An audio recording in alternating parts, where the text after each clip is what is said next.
Chapter 1. The Moment Reality Bends. What if reality doesn't happen to you, but blooms from the frequency you hold within? You felt it, haven't you? That strange electric moment when your thoughts ripple outward, and somehow the world ripples back. A message from someone you were just thinking of. An opportunity that seems to appear from nowhere. A pattern too precise to be random. It's like the universe is listening, like it's responding to something deeper than words, something hidden beneath your thoughts, your emotions, your energy. And yet, there are days when it feels silent. You visualize, you hope, you do everything right, but nothing moves. You wonder if you're doing it wrong, if this manifestation thing is just a comforting idea, if maybe life is just random chaos dressed up in meaning. But here's the truth most people never see. Reality isn't ignoring you, it's mirroring you. Every moment, your inner world, your beliefs, your emotions, your attention, acts like a signal, and the universe, faithful as a mirror, reflects that signal back as your physical world. You are not a bystander in your story. You are the storyteller. And the story bends to the tone of your inner voice. When you change the frequency you live in, when you shift the way you feel about the world quietly rearranges itself to match. Because manifestation isn't about forcing matter to move. It's about remembering that matter moves because you observe it. And this is where everything begins, the moment reality starts to bend. Chapter 2. The Hidden Field Beneath Everything. Every particle, every cell, every breath you take is part of a vast invisible ocean, the quantum field. It's not out there somewhere in space. It's here, around you, within you, through you, an unseen fabric connecting every possibility that could ever exist. Physicists call it the field of infinite potential. Mystics call it the source, the divine, or the mind of God. Different words, same truth. Everything that has ever been, everything that could ever be, already exists in this sea of vibrating information. You, me, the stars, we're not separate things. We're waves on the same ocean, momentarily appearing as form, but never disconnected from the infinite that births us. When you look close enough at matter, your hand, a rock, a beam of light, it stops being solid. It becomes movement, a dance of energy, vibrating at different speeds. Atoms are mostly empty space. That solid world you see is just energy patterns condensed by observation. This is what quantum physics revealed. A particle isn't a thing. It's a probability. It can exist in many places at once, until something observes it. That act of observation, your focus, your awareness, collapses the wave of potential into one outcome, reality. So when you direct your attention towards something, a dream, a goal, an emotion, you're not just daydreaming. You're interacting with the field that builds worlds. Ancient spiritual teachings hinted at this long before science had words for it. They said, all is mind. That creation begins not in matter, but in consciousness. Now, the language has changed, but the message is the same. Your thoughts are not tiny sparks trapped inside your skull. They are ripples in the field, broadcasting frequencies that interact with the ocean of possibility. The field doesn't respond to empty intention. It responds to coherence, the alignment of thought, emotion, and energy into a single frequency. When you feel gratitude for something that hasn't happened yet, you are merging timelines. You are signaling to the field, this reality already exists. I am tuning into it. And the field, bound by law, rearranges itself to reflect that vibration. You are not a drop in the ocean of existence. You are the entire ocean, experiencing itself as a drop. The universe isn't somewhere out there. It's inside the space between your thoughts, in the stillness behind your breath. This is the hidden field beneath everything, the silent architect of your life, waiting for the next command from your consciousness. And the moment you understand that, you stop living as a victim of circumstances and begin living as a participant in creation. Chapter 3: The Illusion of Separation. If everything is energy, if the universe is listening, then why do so many people still feel unheard? You meditate, you visualize, you speak your affirmations to the sky, and still nothing seems to move. You ask, what am I doing wrong? But the truth isn't in what you're doing, it's in what you're believing. Somewhere deep inside, you've been taught a lie, that you are separate from the very energy you're trying to reach. You were told that life is happening to you, that the universe is out there, and you must earn its favor, convince it, or beg it to give you what you want. But you can't connect to what you already are. You can only remember it. This illusion of separation is the real block. It hides beneath layers of fear, doubt, and unworthiness, echoes of a conditioned mind repeating, I'm not enough. It never works for me. I don't deserve that kind of life. Each of those thoughts sends a frequency, a broadcast of lack, a signal of separation. And the field, ever faithful, mirrors that signal back, not to punish you, but to show you what you're still vibrating with. Imagine tuning a radio. You want to hear the song of abundance, but your dial is stuck on the frequency of fear. You can twist the knobs, beg the station, or shout at the static, but until you change the frequency, the music won't play. The same law governs your reality. You can't receive what you don't vibrate with. You can't embody love while resonating with lack. You can't manifest clarity while identifying as confusion. The problem was never that the field wasn't responding. It's that it was responding perfectly to your inner state. When you stop trying to reach for the universe and start realizing you are the universe, the illusion dissolves. And from that moment forward, manifestation is no longer something you chase. It becomes something you remember how to allow. Chapter 4: The Observer's Secret. Collapse the wave. Everything in the universe begins as potential. Every outcome, every path, every version of you already exists, waiting for one thing to bring it into form: observation. In the quantum world, nothing is solid. Every particle exists as a wave of infinite possibilities, spread across time and space. It's only when something or someone observes it that the wave collapses into a single state. That collapse is creation. So what if the observer isn't just a scientist behind a microscope, but you, the conscious being behind your thoughts?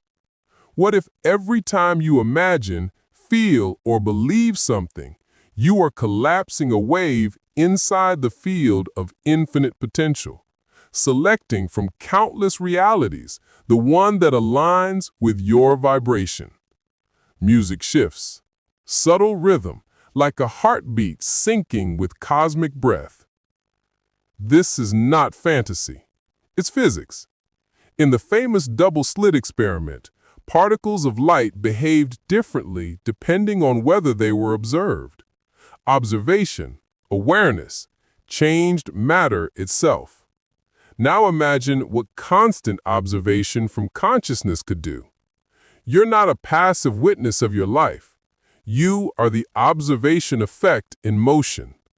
Each thought is an instruction. Each emotion is energy in formation.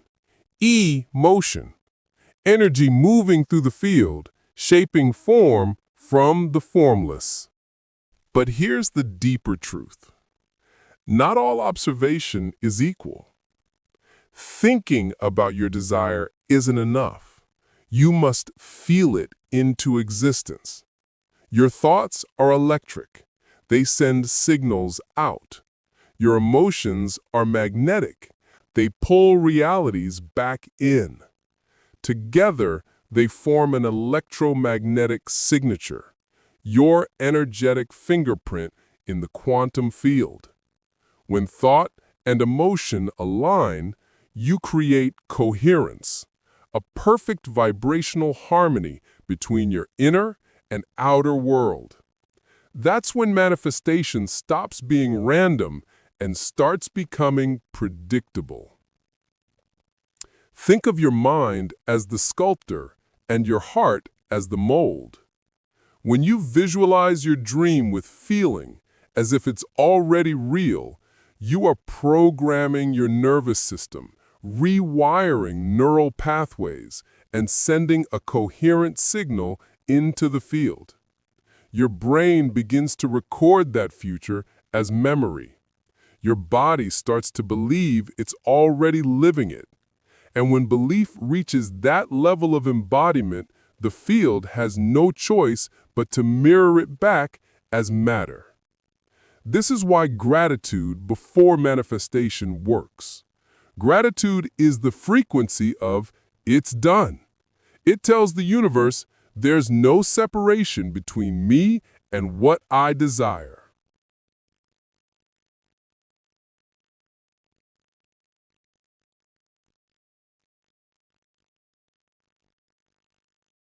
You collapse the wave every time you choose faith over fear, clarity over confusion, coherence over chaos.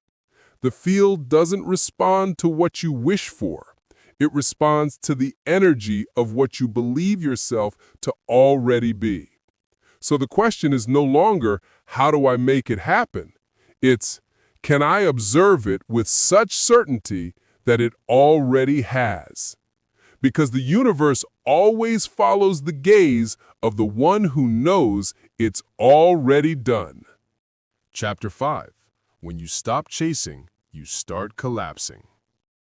You've learned that your thoughts and emotions shape reality, that observation collapses potential into form. And yet, many still chase their desires as if they're running after a train that's already left the station. They think, if I just visualize harder, script longer, affirm louder. But the harder they push, the further the dream drifts away. Why? Because chasing implies separation. Every ounce of effort that says, I must have this, also whispers, I don't have it yet. And the field, ever faithful, ever precise, mirrors that signal right back. The truth is, manifestation begins the moment you stop needing. When you stop trying to control outcomes and start aligning your energy with the version of you who already has it. That's not passivity. That's coherence. The difference between the seeker and the creator is not in how much they do, but in how deeply they trust. When you trust, your energy settles.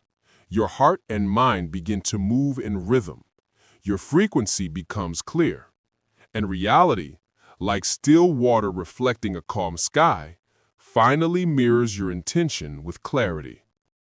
Think of it like trying to see your reflection in turbulent water. The more you stir it, the more distorted the image becomes. But when you let the surface grow still, your reflection appears effortlessly. That stillness is surrender, not giving up, but allowing the field to deliver what your energy has already summoned. When you let go, you tell the universe, I already trust the outcome. And that trust collapses the wave faster than any ritual or affirmation ever could. Because surrender is the vibration of completion. It's the signature of one who already is. When you stop chasing, you stop creating from lack. You start collapsing from love. And love is the highest frequency the field knows. Chapter 6. Becoming the field. There comes a moment when you no longer ask the universe for signs because you become the sign.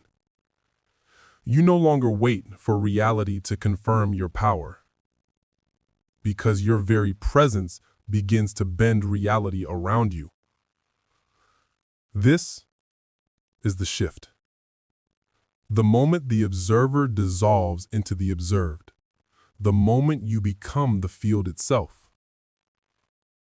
For so long, you believed yourself to be separate, a tiny being inside a vast universe. But what if it's the other way around? What if the entire universe lives inside your consciousness? Every thought, every heartbeat, every breath is a ripple within that infinite field. And when you align those ripples with love, gratitude, and coherence, you don't just attract a new timeline. You become the timeline. You stop manifesting things and start embodying them. This is what ancient mystics called oneness, what quantum physicists describe as entanglement. Different languages, same truth. When your heart enters coherence, its electromagnetic field expands meters beyond your body. It connects, literally, with the quantum vacuum, the fabric of possibilities that underlies all matter. In that state, the distinction between you and it begins to blur. You are no longer asking for reality to change. You are being the vibration of that change. And reality, ever responsive, reshapes itself to mirror your new state of being. You start noticing synchronicities. Numbers, faces, moments, aligning too perfectly to be random. That's not coincidence. That's coherence. That's the field echoing back your signal. Every cell in your body begins to hum with the memory of truth. That you were never separate. That you've always been part of the wave, and the wave has always been part of you. You don't need to reach for the universe. You are the universe, remembering itself through you. Chapter 7. The Quantum Declaration. And now, here you are. Not chasing, not forcing, simply being. You've seen how thought becomes frequency, how frequency becomes form, how surrender collapses reality faster than control ever could. You've remembered that you are not a fragment inside the universe. The universe is flowing through you, expressing itself as you. This is your awakening, the point where the line between the observer and the observed disappears, and what's left is creation itself, aware of its own power. Every word you speak, every emotion you allow, every image you hold within your mind is a command written in the language of the field. So right now, instead of asking for something to happen, I invite you to make a quantum declaration, not a wish, not a hope, a knowing. Say it quietly, or say it in your heart. It's already done. Because in the quantum realm, it is. The timeline already exists. The version of you who has lived that dream, felt that love, healed that pain, is real. You're not waiting to become them. You're remembering that you already are. And as you move through this day, watch how the field responds. Synchronicities, whispers, sudden clarity. Not because you forced them, but because you've aligned with them. Remember, manifestation was never about controlling the outer world. It was about remembering your place within the inner one. The moment you say, I am, you send a ripple through the infinite field, and the universe, like a mirror, rearranges itself to honor that declaration. So take one deep breath and let your new timeline settle in. Then declare it in the comments below. Your word, your vision, your frequency. Because the moment you speak it, you're no longer hoping for it, you're collapsing it. And that is how the quantum remembers you.